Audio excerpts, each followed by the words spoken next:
children, I am Kuya and I am an Immersion student from St. Raphael's Academy.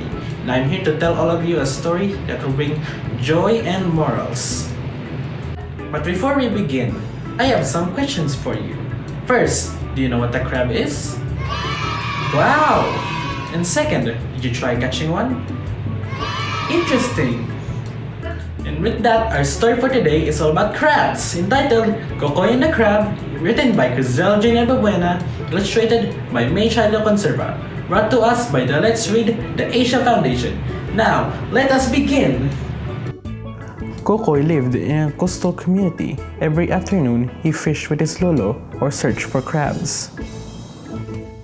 One day, while he was resting under the shade of a talisay tree, he saw something crawling in the sand. He caught it and brought it home. "Lola, I found this crawling in the sand. What do you call it?" "Oh, Kokoy, that's an umang-umang. What are you going to do with it?" Lola asked. "I wanted to keep it as my pet," Kokoy replied. "Kokoy, umang-umang aren't pets," Lola told him. "It needs a companion. It'll be much happier if it lives in its natural habitat." Even though his Lola had told him not to, Kokoy put the umang-umang in a small tub. He added some sand and stones inside. He placed some shredded coconut and water in a bottle cap and gave it to his new pet. On the first day, the umang-umang was still strong as it crawled in the sand.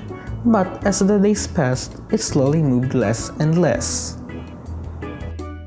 One afternoon, Kokoy put the umang-umang in a glass jar and brought it along with him to stroll along the seashore. "Kokoy, why are you always alone? Where are your friends?" Lolo asked. "It seems like nobody wants to be my friend, Lolo," Kokoy replied. Sitting under the talisay tree, Kokoy looked at the umang-umang.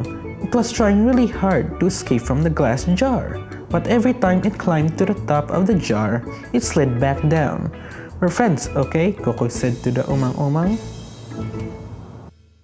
As more days passed, Kokoy noticed now the umang-umang always hid inside its shell. It would also hide under the sand, and it rarely ate or drank water. Kokoy remembered that his Lola had told him about the umang-umang. With sadness in his voice, Kokoy decided, "My dear umang-umang, don't be sad anymore, okay? I'll take you back home." Kokoy brought the umang-umang back to the seashore in the glass jar and opened the lid. The umang-umang energetically climbed out of the bottle and crawled into the sand. Kokoy hadn't noticed a kid approaching him. "Hi, what are you doing there in the sand?" she asked.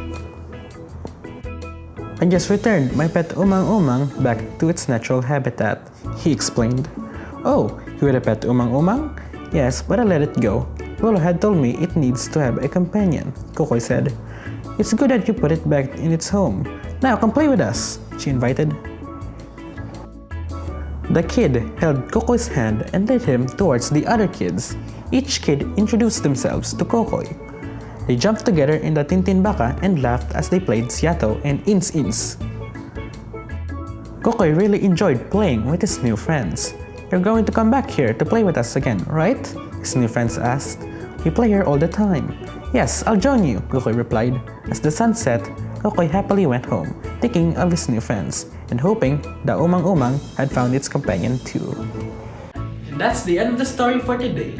Just like in the story, we cannot easily acquire any animal to be our beloved pets, for they need their natural habitats to live properly and freely. Again, I am Kuya leaving you a saying that taking care of pets bears a great responsibility. Using a pet bears a greater responsibility. Don't forget to follow, like, and subscribe to our Facebook page and YouTube channel for more fun-filled stories. Until next time, bye!